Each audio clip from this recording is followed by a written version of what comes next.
Hey everyone, thank you very much for joining this episode. In this episode, myself, but not only just me, my lovely guest Dan are going to be talking about the book. So stay tuned as we break down the process and the book and how it was released and made in this episode.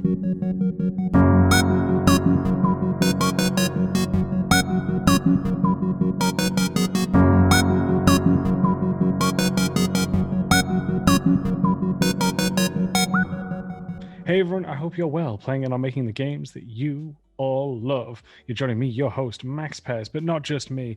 I have the one, the only, the beautiful man who is the absolute plan and backbone of this, Daniel Howard. Hello, everyone. How are we? All good, mate. How are you doing? You good? I'm good, thank you. Yeah, it's fantastic to be back. Yes. A long absence. It's good to be back. That's it. So we do, want to say we have been away for a while. That's just down to myself and Dan being busy and just other things in life. Still in this crazy time that we need to take some time to step aside. So we are back now after a month of hiatus. It's great to be back. And what an episode to be coming back with, Dan, as we're coming in to talk about the second book in the level design series. Ooh, let's design extra. Oh, look at this. Oh, look at this. Genius. Genius. The series in full flight. Oh, afternoon It's a beautiful delight. thing. I shouldn't use afternoon delight when talking to you. Yeah. But no, man, like this is it. So we've now got the second book out in our level design series.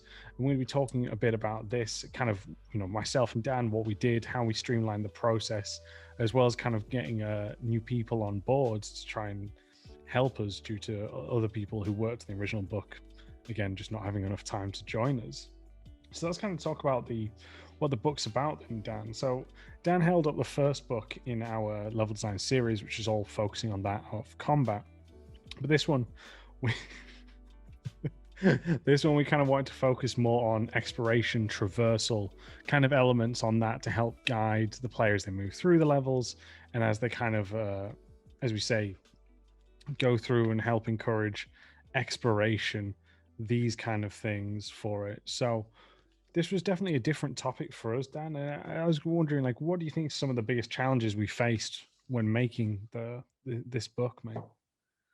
Well, it's such a broad topic, isn't it? Exploration and traversal. It's a core part of any game. Yeah. And each game kind of tackles that in a different way. So it's getting enough generality in the book, but they're not making it War and Peace. Yeah. As we said with book one, one of the big things behind this series is keeping it condensed and not letting the lessons get boring or bogged down. And then with combat is a little more easily quantified than exploration, I feel. Yeah. So yeah, there are two big challenges for me there. Yeah, man, I agree. I think also when you think of traversal exploration, it's not that it's like boring or anything like that, because it's not, especially if done right, as we know. But it's more like when you think about combat, you think of these Michael Bay-esque moments, right? The real wow factor to them. And with exploration and traversal, you don't necessarily think about the excitement of walking. You obviously think about certain excitement of the environment that you're in, the world that you explore, but not necessarily how you always move through it. So I think that has definitely been, as you mentioned, a bit of a challenge for us. But I think it's, again, something we roughly figured out. Well, I hope we did, considering we released the book down. Otherwise, we've messed up. But no, it was really fun for us as well, because, as you mentioned, we've got to try balance knowing that not every game is the same, but also how do you apply these kind of universal rules to it.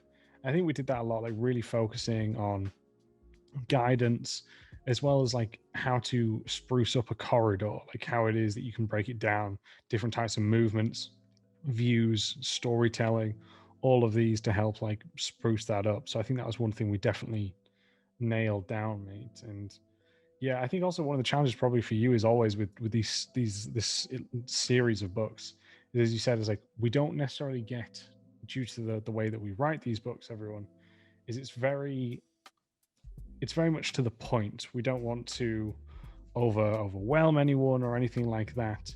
And as you can see here in the books, that like there's not much text for the readers in terms of there, because we want to keep it sharp, consistent, that you revisit. So you, as always, Dan, like having to edit down the word count, I think is something that's always a challenge for you. They're always difficult. Yeah, when every word counts. Much as with the first book, we have spent longer than maybe apparent on each of those pages. Yeah.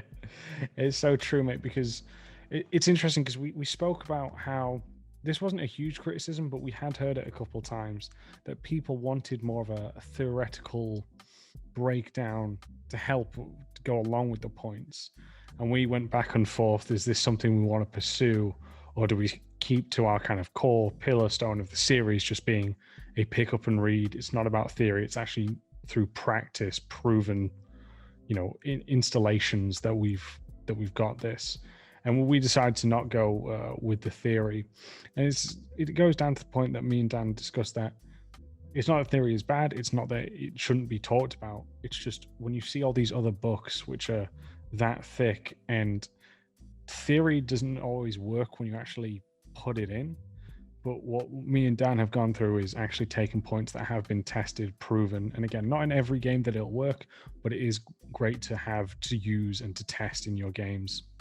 And that's kind of why we want to stick to the revisit, the quick, digestible size text as well. So that's why we want to run with that one for it. Yeah, absolutely. But the other thing I guess we'll talk about, Dan, with the book as well, is we kind of got a new team for this one. Sadly, due to the end of the first book, our artist Jay, with the fact that she has got a new job at Wargaming, she's now lead artist at Wargaming on I don't think it's necessarily World of Tanks, but like it's in that studio that makes it. So like, congratulations to her. We absolutely love Jay. So the first step for us was finding an artist that could replicate the style, right? Like, and that was worrying, I think, at start for me, because I was like, oh god, like if we botch this. And luckily there's quite a few other people we found that could do it and do it justice. And so for us, it was great to find people there and to have an artist be able to help us. I think that is the right thing. So I just want to give a shout out to the artist just before we go on, because otherwise I feel it's very, very rude of me. That's it. Kesnia is an absolutely lovely lady. She is on Upwork. We'll put a link down in the description if you do want to use her, because she helped to make all the pretty pictures that you see in our, I always get confused by this, in our books. So again, she stepped up and did a great job. And then Alex was no longer with us for this one as well, but that's more because we kind of got the style we wanted in the first, and then keeping it consistent more was the reason for Alex. He did such a great job with the first one. We just carried it on with this one. But I guess, man, like when it came to switching over, I guess a bit of our team, how did you find it? Was there anything that you thought more of or less about? Well, I think we established quite early on in the production of this one that consistency was going to be key. We really wanted this series to have an identifiable tone, almost a brand. So obviously we knew fairly early on that we were going to have to look for a new artist. So obviously, as you said, that was paramount, that we found someone that could replicate the style. Yeah. And then obviously losing Alex on layout, that was like you said, we just want to keep it consistent, keep that style going, and obviously that then becomes a sort of efficiency thing. Yeah. I think we were able to deliver as good a product, if not better, in a much shorter time frame, having worked out the kinks of how to produce the book. I think a lot of the kinks were ironed out on that first one, and we just took everything we learned and kind of ran with it. Yeah, mate, I agree. I think so. The first one took, it must have been like 9 months or near about there, like 8 to 10 months, I think, in total. This one took us, I want to say 5, really, Yeah, 4 or a little 5. over 4. Yeah, Yeah. I think it was just before Christmas that I started looking at the words. Yeah, because it was They were December. in April. Yeah. So, you know, when did this even come out? I don't even know. April 2nd. I think that's it. Is we made it a point really early on in the second book is that we wanted to make sure that, as you said, it was efficient and that we could just move forward with it really quickly. And that came to us like in the first book, we made mistakes trying to get people in. We got people in later than they should have. You know, we wrote half the book and waited for I can't remember why, for X reasons, and then wrote the second half instead of just getting it all done first. So we really kind of took a step back and just washed it out, which is great. I think it just shows how quick and efficient we can be. You know, when we've got it. It's always easier when you're not fumbling in the dark and you already know you got a specific end goal you want to be at. That's always easier. Obviously, the first one was unknown territory for us, so there was a lot of finding our feet and also finding how to work together as well, which obviously we didn't have this time. Yeah, no, and I think it being streamlined, because as we said, like having Alex was great because he did such a great job that we have the graphics for this, with the fact that we didn't need to worry about getting that graphic style down because he'd done such a great job. And like I said, we wanted to keep the visual style. It's a series, so we wanted to keep the overall style of it. It just saved us, again, more time for that. So I think that's great there. I was gonna say, is there anything like moment that stands out to you when we were making this book? For me personally, it was when you first got the words over to us, and I spent a few days kind of tweaking this and reducing that. And I think the big thing for me was that we managed to get so much right in that stage. Yeah. Obviously, aside from sort of some a bit of trimming here and there through sort of testing and early kind of feedback, we didn't really change an awful lot of the writing after that initial kind of edit, which was very different from the first time round. We'd probably come back 2, 3, 4 times, 5 times. So that was a big thing. It just kind of solidified to me that we were very much on the same page. We knew each other's ins and outs, and we kind of had almost like a shorthand way of working. There wasn't that sort of length as the first one. And then I suppose a big win for me that I wasn't personally involved in was when you sent me through those first artist proofs, and just that kind of relief when we realized that we've got someone that can not just replicate a style, but obviously also create the new pieces and kind of build on what we'd already had before. So it's nice. It's nice to see that it's a real collaborative effort here. Yeah, man, I think that's it. I also think like we know our audience as well. I mentioned earlier about us talking about, do we add theory, do we take it away? But as I said, when we know our audience now and we know what this series is about, like we said, we talked about if we were going to change the series or if we were going to keep it. And when we decided we're keeping it the way it is, again, it just makes us move just a lot quicker, that we've got faith in ourselves. I will say me and Dan both went through this, was the fear of the sequel, because the first book, as we both know, like has sold and been reviewed very, very well and very highly. And that has been, a great, it's a great honor for us, because you never know how these are going to sell. We have personally published this ourselves with the help of the Lulu store, but we don't have anyone big investing with us or anything like that. It's thanks to the support of everyone who watches this show, that donates to the Patreon as well, because the Patreon helps to give us funding to invest into these books as well. So that we're just not blowing it on yachts and cocaine. Like, stay in school, kids, don't do drugs. But this is actually just a Zoom background. I'm on my yacht right now. Yeah. Don't move too much, those seagulls are just going to soar through.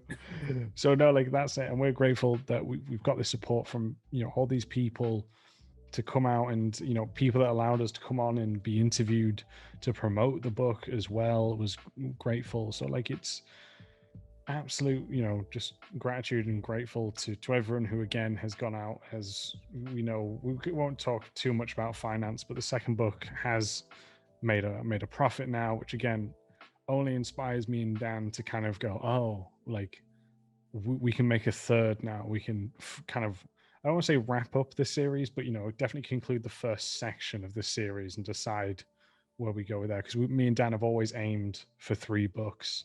So it'll be a nice one for us to think about it. We will take a bit of a break because even though the turnaround was super fast and we smashed it out super fast, I will say that's part of the reason why we had a bit of a break as well over this last month, is to just relax and kind of take it in, because a lot went into that book. Even though it was quicker, there was still a lot for myself and Dan to figure out overall. So yeah, but again, just thank you everyone who's picked up the books, who supported us.